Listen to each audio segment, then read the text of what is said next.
we pioneered the commercial era of black photographers. There was very few black photographers that did commercial work or really got accepted by the advertising industry. And that took a lot of work to try to just get our foot in the door so people could even think about using a black talent to do commercial work. But not only did we work in that area, Tony also worked in the fine arts area doing projects, his own projects of jazz musicians, and doing black nudes, doing just writers and poets and painters, all of these different special projects that he did, which really kind of puts him in a plateau of the fine arts area as well as the commercial. So I just want to comment on how that is so unusual.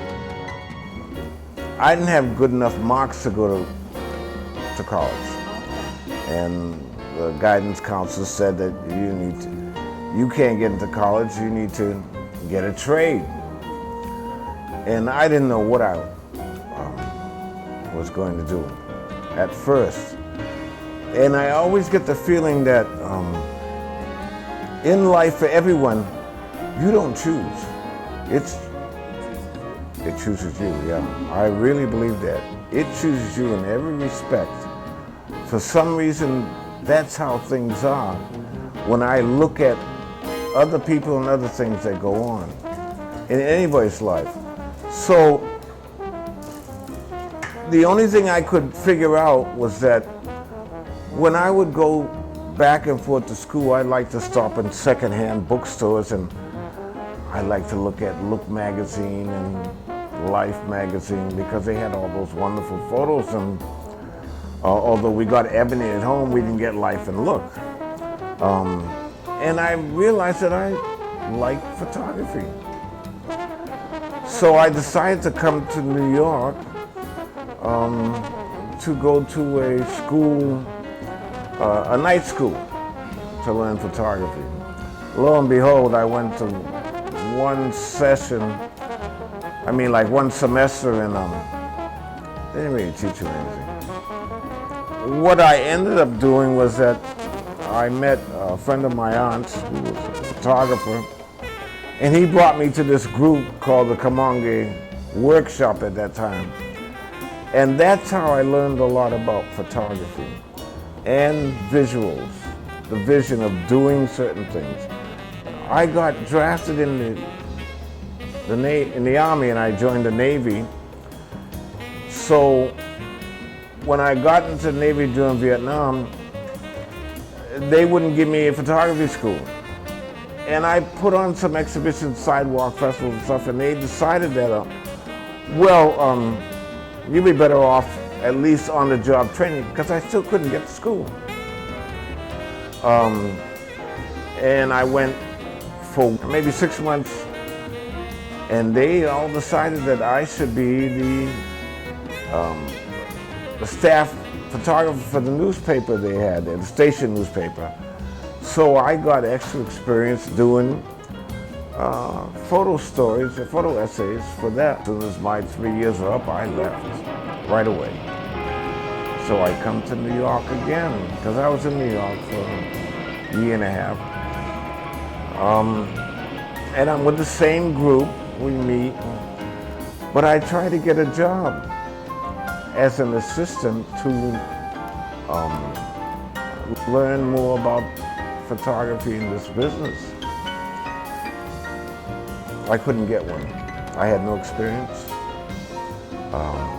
Every time you call, you don't have experience. I said, that's why I want to work for you. So I didn't get a job, and I said, well, later I'll just do it myself. And that's how I did little by little. I started on 23rd Street and had a little studio.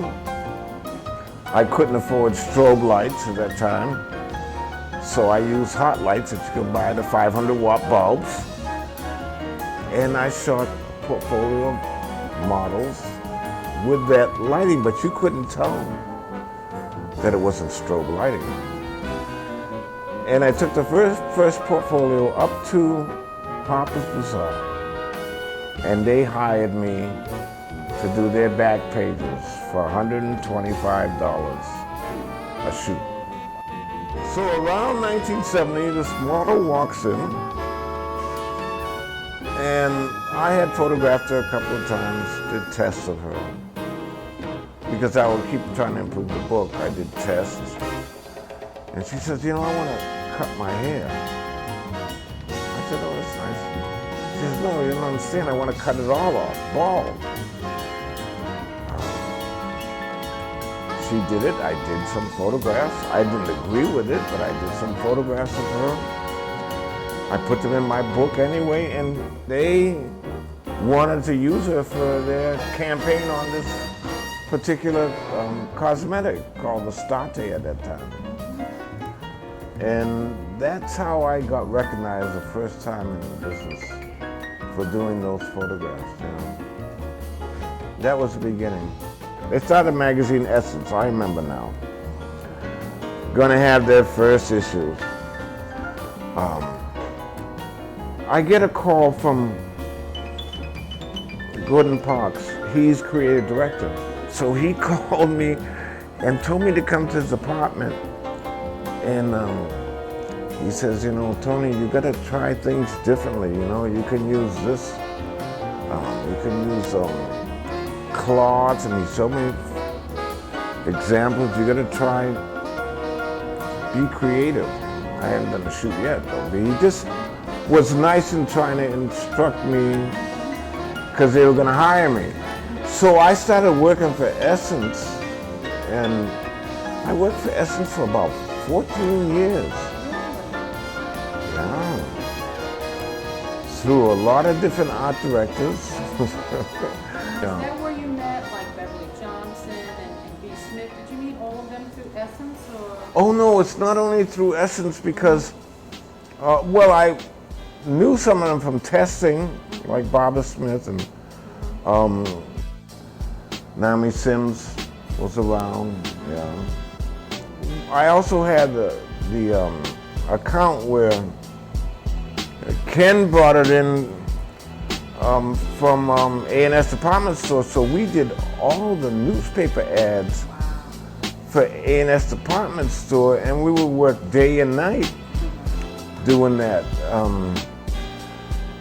And we were doing better ads, and we also did like 15 TV commercials with stills for them. I have no copies of those because they were, at that time there wasn't, but we were doing better ads in Saks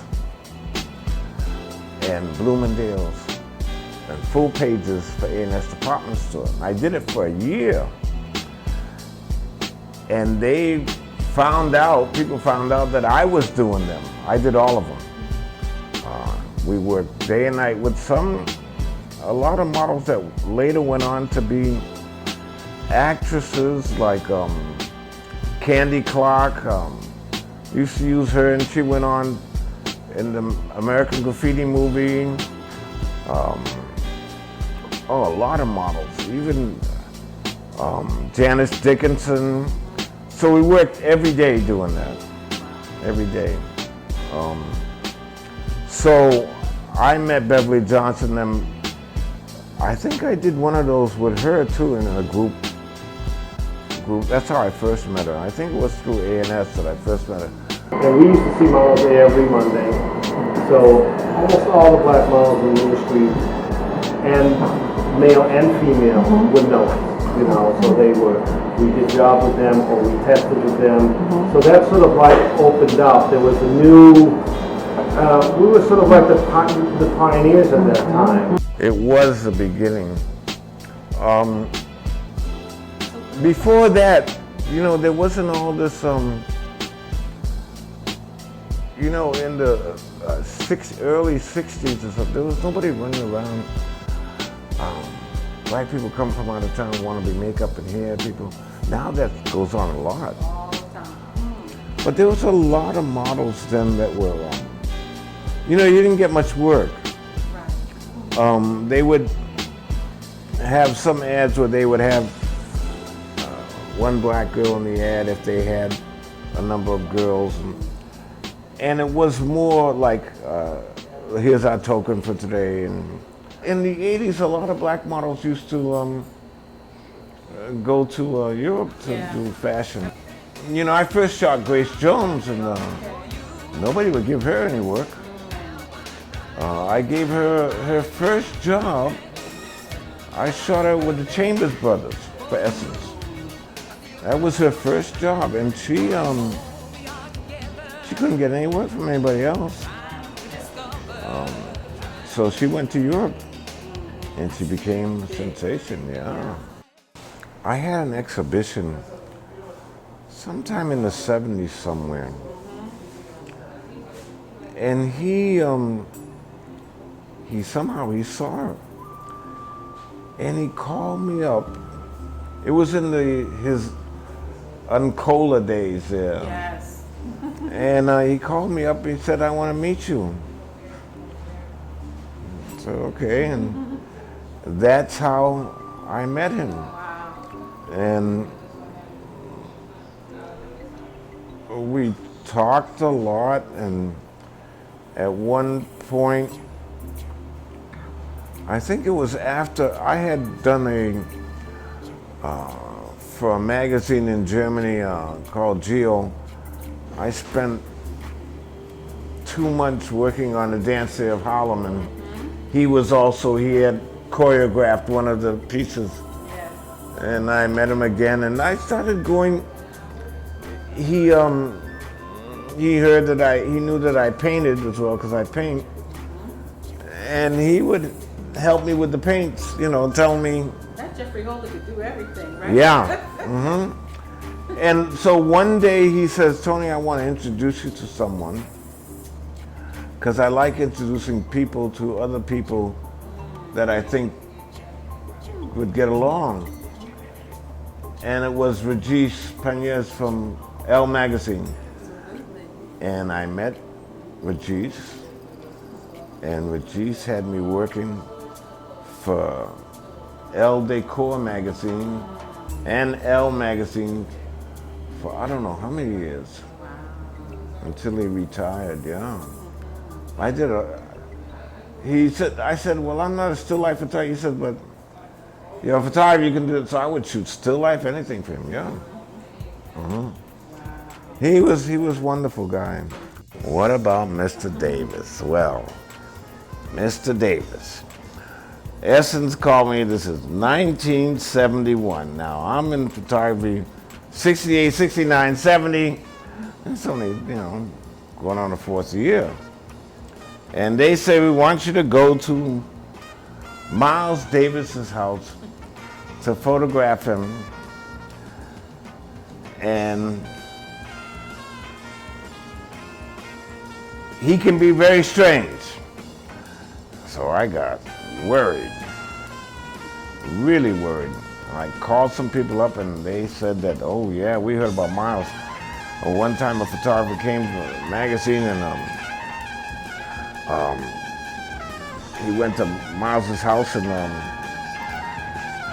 Miles had him stay downstairs, and he waited 4 hours before he could even photograph Miles. So I got really nervous. So I go to Miles's house. Miles greeted me. Miles was wonderful. He did anything I wanted.